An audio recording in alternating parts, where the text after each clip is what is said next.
حضرت be be مریم کے پاس اللہ کا فرشتہ آیا اور کہا، اے کنواری مریم، اللہ تجھے ایک نیک اولاد عطا کرنا چاہتا ہے۔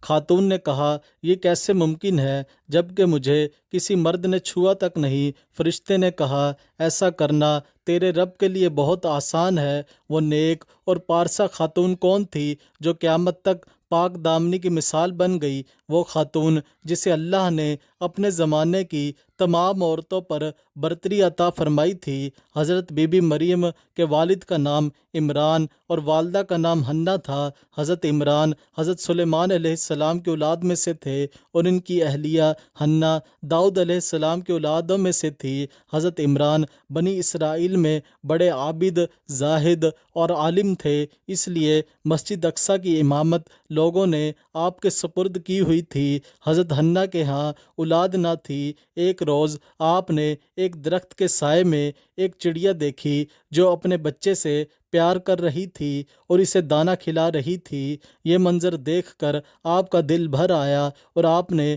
بارگاہ الہی میں اولاد کے لیے دعا کی، لہٰذا اللہ نے آپ کی دعا قبول فرمائی۔ حضرت مریم کے پیدا ہونے سے قبل آپ کی والدہ نے منت مانی کہ اپنی اولاد کو بیت المقدس کی خدمت کے لیے نذر کر دیں گی۔ بنی اسرائیل کے ہاں یہ روایت تھی کہ جو لڑکا اللہ کی نذر کر دیا جاتا وہ نہ شادی کرتا، نہ دنیاوی مشاغل میں دلچسپی لیتا تھا، صرف عبادت گاہ میں خدمت کرتا اور خود عبادت میں مشغول رہتا۔ لہٰذا حنہ نے اللہ سے بیٹے کے لیے دعا کی تھی، لیکن ان کے ہاں بیٹے کی بجائے بیٹی کی پیدائش ہوئی۔ حضرت حنہ نے لڑکی کا نام مریم رکھا۔ سریانی زبان میں مریم کے معنی خادم کے ہیں۔ چونکہ آپ مسجد اقصیٰ کی خدمت کے لیے وقف کر دی گئی تھی، اس لیے یہ نام موزوں سمجھا گیا۔ حضرت مریم کی ولادت سے قبل ہی آپ کی والد وفات پا گئے، اس لیے حنہ نے ولادت کے بعد آپ کو ایک کپڑے میں لپیٹ کر بیت المقدس کے علماء کے سامنے پیش کر دیا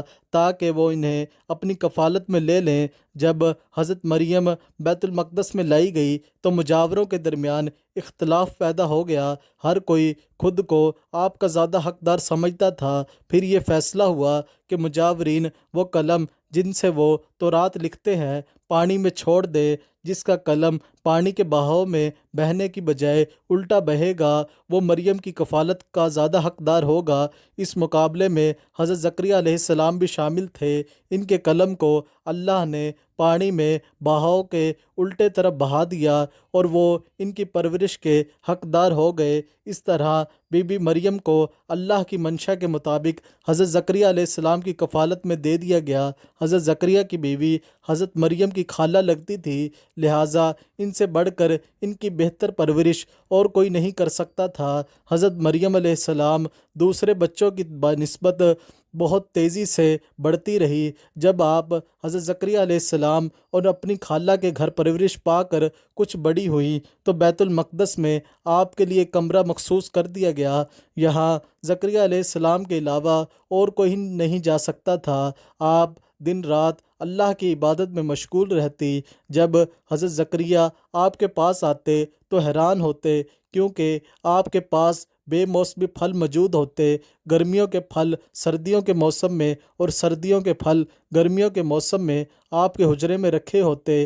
حضرت زکریہ علیہ السلام حضرت مریم سے پوچھتے کہ یہ پھل کہاں سے آتے ہیں، کون دیے جاتا ہے؟ تو حضرت مریم فرماتی، اللہ کے پاس سے اللہ نے بی بی مریم کو پسندیدہ اور مومنہ بندی میں شمار کیا تھا، جیسا کہ سورہ آل عمران میں ارشاد ہوا۔ اور جب فرشتوں نے کہا، اے مریم، بے شک اللہ نے چن لیا ہے تمہیں اور خوب پاک کر دیا ہے اور پسند کیا ہے تمہیں سارے جہاں کی عورتوں سے، اے مریم خلوص سے عبادت کرتی رہو اپنے رب کی اور سجدہ اور رکوع کرنے والوں کے ساتھ۔ بی بی مریم جس مقصد کے لیے چنی گئی تھی وہ بھی باقی تھا۔ آپ دن رات اللہ رب العزت کی عبادت میں مشغول رہتی، یہاں تک کہ بنی اسرائیل میں یہ مشہور ہو گیا کہ بی بی مریم نہایت ہی عبادت گزار، پاکیزہ اور متقی خاتون ہیں، اور لوگ آپ کا بہت عزت و احترام کرنے لگے۔ پھر وہ وقت آیا جب حضرت جبرائیل علیہ السلام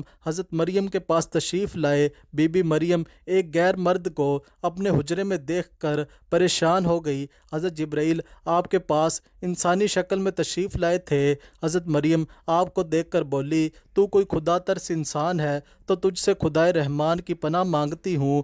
حضرت جبرائیل آپ کو تسلی دیتے ہوئے اور پیغام الہی سے باخبر کرتے ہوئے فرماتے ہیں، میں تو تیرے رب کی طرف سے بھیجا گیا ہوں کہ تجھے ایک پاکیزہ لڑکا دوں۔ تو مریم حیران ہو کر فرماتی ہیں، میرے ہاں لڑکا کیسے پیدا ہوگا جب کہ مجھے کسی آدمی نے چھوا تک نہیں، اور نہ میں کوئی بدکار عورت ہوں۔ حضرت جبرائیل علیہ السلام نے کہا، ایسا ہی ہوگا، تیرا رب فرماتا ہے کہ ایسا کرنا میرے لیے بہت آسان ہے، اور ہم ایسا اس لیے کریں گے کہ اس لڑکے کو لوگوں کے لیے ایک نشانی بنائیں اور اپنی طرف سے ایک رحمت، اور یہ کام ہو کر رہنا ہے۔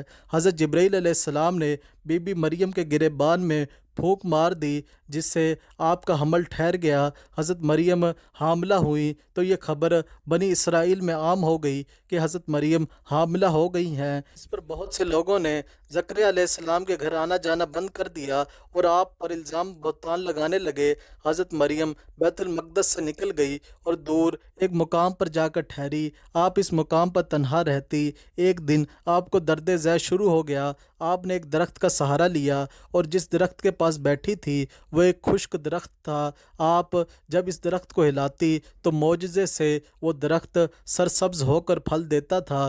حضرت مریم درد ذیل سے بے چین تھی، بدنامی کا خیال تھا۔ آخر گھبرا کر کہنے لگی کہ کاش میں پہلے مر گئی ہوتی اور بھولی بصری ہو گئی ہوتی۔ اس مشکل وقت میں اللہ نے حضرت مریم کے قدموں کے قریب ایک نہر جاری کر دی اور ندا آئی کہ پانی پیو اور کھجور کھاؤ تاکہ جسم کو تقویت پہنچے، پھر اپنی اولاد کو دیکھ کر آنکھوں کو ٹھنڈک پہنچاؤ۔ اسی عالم میں حضرت عیسیٰ علیہ السلام کی پیدائش ہو گئی۔ آپ اپنے بیٹے کو لے کر قوم کے پاس آئی۔ قوم کے لوگ آپ کی گود میں بچے کو دیکھ کر غضبناک ہو گئے اور الزام لگانا شروع کر دیا۔ ہر طرف سے لوگ تانا دے رہے تھے، حالت زار تنگ ہو گئی۔ تب مریم علیہ السلام نے بچے کی طرف اشارہ کرتے ہوئے کہا کہ اس بچے سے بات کر لو، تمہیں تمہارے سارے سوالات کے جواب مل جائیں گے۔ سرکش لوگوں نے کہا، بھلا یہ دودھ پیتا بچہ ہمارے سوال کا جواب کیسے دے گا؟ اچانک عیسیٰ علیہ السلام نے بولنا شروع کر دیا۔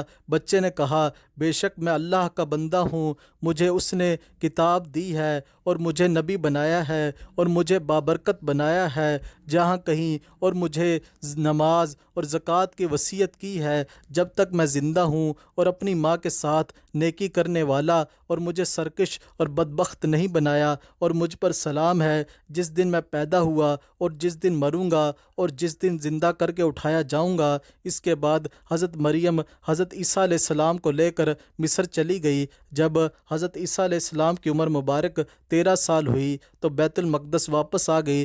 روایتوں میں حضرت مریم علیہ السلام کی تاریخ وفات 35 عیسوی اور آپ کی عمر 51 سال لکھا گیا ہے۔ اسلام کے علاوہ کیتھولک اور آرتھوڈکس عیسائی بھی حضرت مریم علیہ السلام کو نہایت ہی عقیدت و احترام کی نگاہ سے دیکھتے ہیں، اور آپ وہ واحد خاتون ہیں جن کا نام قرآن مجید میں درج ہے اور بائبل کے پرانے عہد نامے میں بھی موجود ہے۔ حضرت عائشہ رضی اللہ تعالیٰ عنہا سے روایت ہے کہ نبی صلی اللہ علیہ وسلم نے فرمایا، اللہ نے مجھے خبر دی ہے کہ جنت میں میرا نکاح مریم بنت عمران، موسیٰ کی بہن کلثوم اور فرعون کی عورت آسیہ سے ہو